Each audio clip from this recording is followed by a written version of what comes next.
ಮಂಡ್ಯದಲ್ಲಿ ಸುಮಲತಾ ಅವರು ಇನ್ನೂ ಕೂಡ ಮಾತಾಡ್ತಾ ಇದ್ದೀವಿ, ನೋಡೋಣ. ನಾವೆಲ್ಲ ಪ್ರಯತ್ನ ಮಾಡ್ತಾ ಇದ್ದೀವಿ. ಮಂಡ್ಯದಲ್ಲಿ ಈಗ ಬಹುಪಾಲು ಕುಮಾರಸ್ವಾಮಿ ಅವರೇ ನಿಲ್ಲೋದು ಮತ್ತು ನಿಶ್ಚಯ ಆಗಿರೋದ್ರಿಂದ ಸುಮಲತಾ ಅವ್ರಿಗೆ ಬೇರೆ ಅವಕಾಶಗಳಿದೆ ಬೇಕಾದಷ್ಟು. ಡೆಲ್ಲಿನವರು ಕರೆದು ಮಾತಾಡ್ತಾರೆ. ಅವರು ಸಮಾಧಾನದಿದ್ದರೆ ಮುಂದೆ ಅವರು ಸೂಕ್ತವಾದ ಒಂದು ಸ್ಥಾನಮಾನ ಕೊಡೋಕ್ಕೆ ಪ್ರಾಮಾಣಿಕ ಪ್ರಯತ್ನ ನಾವೆಲ್ಲ ಮಾತುಕತೆ ಆಗಿದೆ.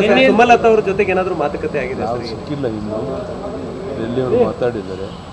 ಮತ್ತೊಮ್ಮೆ ನಾನು ಸರ್, ಕಾಂಗ್ರೆಸ್ ನಾಯಕರು ಎಲ್ಲಿ ಹೋದಲ್ಲೂ ಕೂಡ ಏನು ಹೇಳ್ತಾ ಇದ್ದಾರೆ ಅಂತಂದ್ರೆ ಕೇಂದ್ರ ಬರ್ತಕ್ಕಂಥ ಹಣ ಕೊಡ್ತಾ ಇಲ್ಲ, ನಮಗೆ ಬರ್ತಾ ಇಲ್ಲ ಹಣ ಅಂತ ಹೇಳಿ. ತೆರಿಗೆ ಹಣ ಕೊಡ್ತಾ ಇಲ್ಲ. ನಿರ್ಮಲಾ ಸೀತಾರಾಮನ್ ಸ್ಪಷ್ಟೀಕರಣ ನೀಡಿದಾರಲ್ಲಪ್ಪ. ನಾವು ಒಂದು ಪೈಸೆ ಉಳಿಸ್ಕೊಂಡಿಲ್ಲ, ನಾವೇನು ಕೊಡಬೇಕು ಅದನ್ನು ಕೊಡ್ತೀವಿ. ಸರ್, ಈಶ್ವರಪ್ಪನವರು ಮಂಡ್ಯದಲ್ಲಿ ಸುಮಲತಾ ಅವರು ಇನ್ನೂ ಕೂಡ ಮಾತಾಡ್ತಾ ಇದ್ದೀವಿ, ನೋಡೋಣ.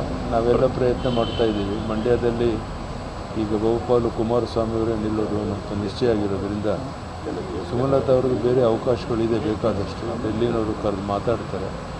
ಅವರು ಸಮಾಧಾನದಿದ್ದರೆ ಮುಂದೆ ಅವರು ಸೂಕ್ತವಾದ ಒಂದು ಸ್ಥಾನಮಾನ ಕೊಡೋಕ್ಕೆ ಪ್ರಾಮಾಣಿಕ ಪ್ರಯತ್ನ ನಾವೆಲ್ಲ ಮಾತುಕತೆ ಆಗಿದೆ. ಸುಮಲತಾ ಅವ್ರ ಜೊತೆಗೆ ಏನಾದರೂ ಮಾತುಕತೆ ಆಗಿದೆ? ನಾವು ಸಿಕ್ಕಿಲ್ಲ ಇನ್ನು. ಡೆಲ್ಲಿಯವರು ಮಾತಾಡಿದ್ದಾರೆ.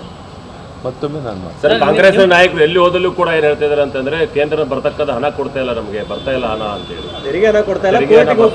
ನಿರ್ಮಲಾ ಸೀತಾರಾಮನ್ ಸ್ಪಷ್ಟೀಕರಣ ನೀಡಿದಾರಲ್ಲಪ್ಪ. ನಾವು ಒಂದು ಪೈಸೆ ಉಳಿಸ್ಕೊಂಡಿಲ್ಲ, ನಾವೇನು ಕೊಡಬೇಕು ಅದನ್ನು ಕೊಡ್ತೀವಿ. ಸರ್, ಈಶ್ವರಪ್ಪನವರು